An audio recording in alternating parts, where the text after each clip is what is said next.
தீங்கு செய்பவர்களுக்கே துஆ செய்த நபியை நினை. கல்லால் கொட்டிய தாய்பின் பாதையை நினை.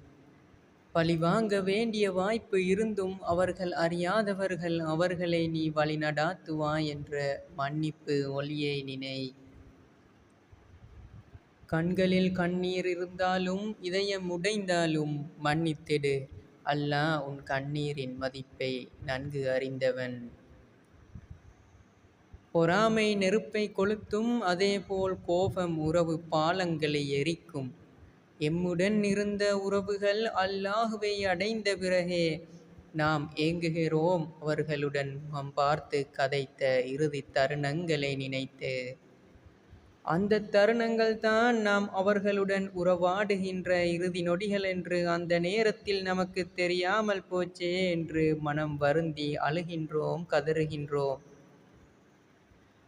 அப்படிப்பட்ட இந்த உறவுகளுக்குள் ஏன் கோபம், குரோதம், வஞ்சகம்?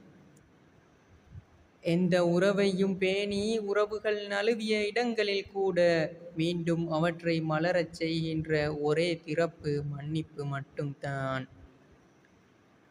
செல்கின்ற இடமெல்லாம் தன் நிலையை மறந்து, வரையறுத்த ஹராம் ஹலாலை மறந்து, அழகாக ஆரம்பிக்க வேண்டிய இல்லற வாழ்க்கையை தொலைக்கிறோமே பிற சமூகத்தின் மத்தியில் அஜ்னபி மஹ்ரம் என்பதையே மறந்து.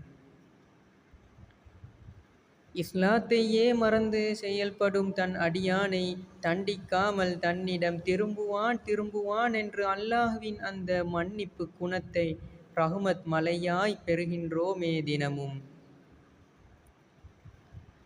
தான் மரணிக்கும் நொடி எப்போது வரும் என்பது எமக்கு தெரியாது. ஆனால் அதை நாம் இலகுவாக எடுத்துக் கொள்கின்றோம். ஏன் இந்த அவலம்? இங்கு கூடியிருக்கும் ஒவ்வொருவரும் மனதில் எண்ணிப் பாருங்கள்.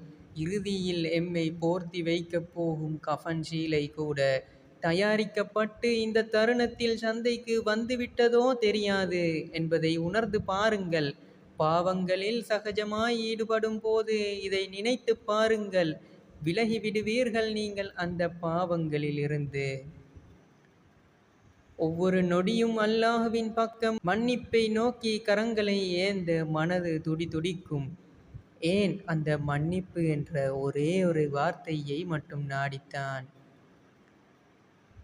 இப்படிப்பட்ட அல்லாஹ்வின் மன்னிப்பு குணத்தை அவனது அடியார்களாகிய நாம் இந்த நிச்சயமற்ற வாழ்க்கையில் நமது சக உறவுகளோடு பேணுவோமே, உறவுகளை மலரச் செய்வோமே என்று கேட்டு விடைபெறுகின்றேன். ஜஸாக்கல்லாஹ் ஹைர்.